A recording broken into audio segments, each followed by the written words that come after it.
Comparison కాదు. ఇక్కడ రాష్ట్ర ఆర్థిక పరిస్థితి చూస్తే చాలా దయనీయమైన పరిస్థితుల్లో ఉంది అనేది అది ఇట్ ఇస్ ఎ ఫ్యాక్ట్ అండి. ఇది అంతకు ముందర శ్వేతపత్రంలో అదే విషయం చెప్పారు.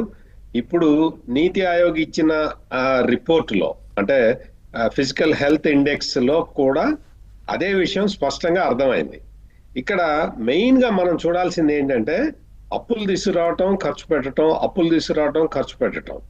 ఇప్పుడు ఏ స్టేజ్కి వచ్చింది అంటే అప్పులు కూడా తీసుకురాలేని స్థితికి ఆంధ్రప్రదేశ్ వచ్చింది.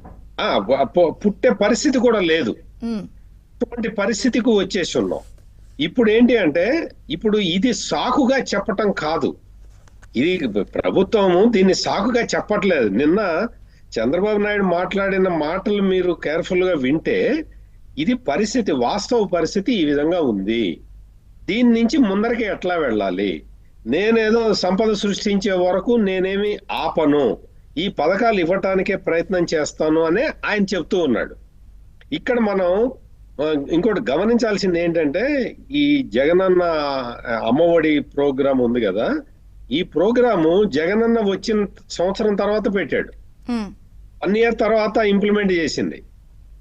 ఈ రాగానే అధికారంలోకి రాగానే చేయలేదు. అంటే కంపేర్ చేసుకోవటం కాదు, కానీ గవర్నమెంట్ వెసులుబాటును బట్టి చేసుకుంటూ పోతుంది.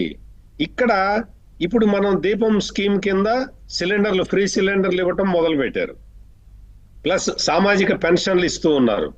ఈ అన్న క్యాంటీన్లు అవి పెట్టి వాటిని చేస్తూ ఉన్నారు. వీటితో పాటు ఈ మీకు ఇంకొక ఇంపార్టెంట్ విషయం ఏంటి అంటే ఇక్కడ అప్పులు తీసుకురావటం తగ్గింది, రిలేటివ్ గా కంపారిటివ్లీ తగ్గింది.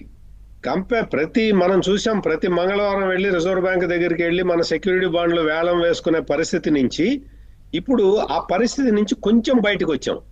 మొత్తం వచ్చామని నేను అంటలేదు, కొంచెం బయటకు వచ్చాం. ఇప్పుడు సస్టైనబిలిటీ, అసలు డెట్ సస్టైనబిలిటీ అనేది 0కు వచ్చిందండి. ఇందాక నీతి ఆయోగ్ రిపోర్ట్ లో చెప్పిన పాయింట్ కూడా ఇదే. 2014 నుంచి 2019 వరకు డెట్ సస్టైనబిలిటీ 22.7% ఉండేది. ఇప్పుడు డెట్ 22-23 ఆర్థిక సంవత్సరంలో డెట్ సస్టైనబిలిటీ 0కు వచ్చింది. అంటే ఏంటి, ఇంకా నీకు అప్పులు రావు, నువ్వు కొత్త అప్పులు కట్టలేవు, కొత్త అప్పులు తీసుకురాలేవు, నీకు మొత్తం కూడా అంటే గ్రోత్ రేటు తగ్గిపోయింది. మొత్తం అన్ని రకాలుగా ఎఫెక్ట్ అయింది స్టేట్ అనేది. That is the indicator. ఈ ఇండికేటర్ నుంచి బయటపడేయాలి. చాలా మంది ఏమంటారంటే అట్లా బయటపడేయటానికే కదండి పరిపాలనా అధ్యక్షుడైన చంద్రబాబుని తీసుకొచ్చుకున్నదే అంటారు. ఆయన చేస్తున్నాడు, రిపేర్ చేస్తున్నాడు కదా. రిపేర్ చెయ్యకుండా ఆయనే ఉండట్లేదు.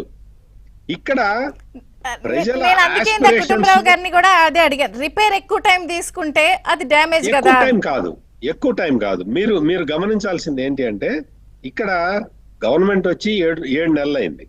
ఈ 7 నెలల కాలంలో మనకి పెట్టుబడులు రావటం 6,30,000 కోట్ల పైన పెట్టుబడులు వచ్చినాయి.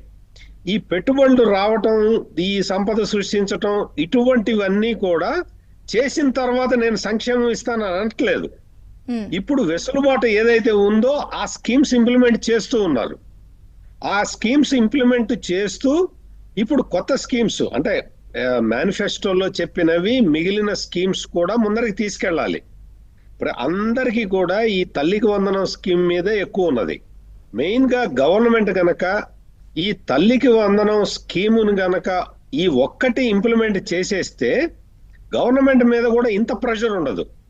ఇక్కడ 11,000 కోట్ల రూపాయలు ఖర్చు పెట్టాల్సి ఉంటుంది ఈ తల్లికి వందనం స్కీమ్ లో. జగన్ సంవత్సరం తర్వాత ఈ స్కీమ్ తెచ్చి కూడా అప్పుడు జగన్ ఎవరు అడగలేదు. నువ్వు చెప్పావు కదా ముందర మాకెందుకు ఇవ్వలేదు అని అడగలేదు. ఇప్పుడు ఏంటి అంటే జగన్ తోటి కంపేర్ చేసుకుంటూ, జగన్ రూలింగ్ తోటి కంపేర్ చేసుకుంటూ తల్లికి వందనం మాకు ఇచ్చేయండి, ఇమ్మీడియట్ గా ఇచ్చేయండి అనే అడుగుతూ ఉన్నారు. గవర్నమెంట్ కూడా ఈ తల్లికి వందనం స్కీముని ఇంప్లిమెంట్ చేసేస్తే ఇంత బర్డెను అంటే ఇంత ప్రెషర్ నేను అదే కదా అడుగుతుంది. తెలుసో తెలియకో కంపారిజన్ వస్తుంది. కంపారిజన్ వచ్చినప్పుడు Comparison మాకెందుకండి వచ్చేస్తున్నది. ఇదంతా అప్పు చేస్తావు సప్పు చేస్తూ తెచ్చి ఇచ్చాడు వీళ్ళు కూడా ఇచ్చే చెప్తున్నా ఆ మైండ్ సెట్ నేను అదే చెప్తున్నా జగన్మోహన్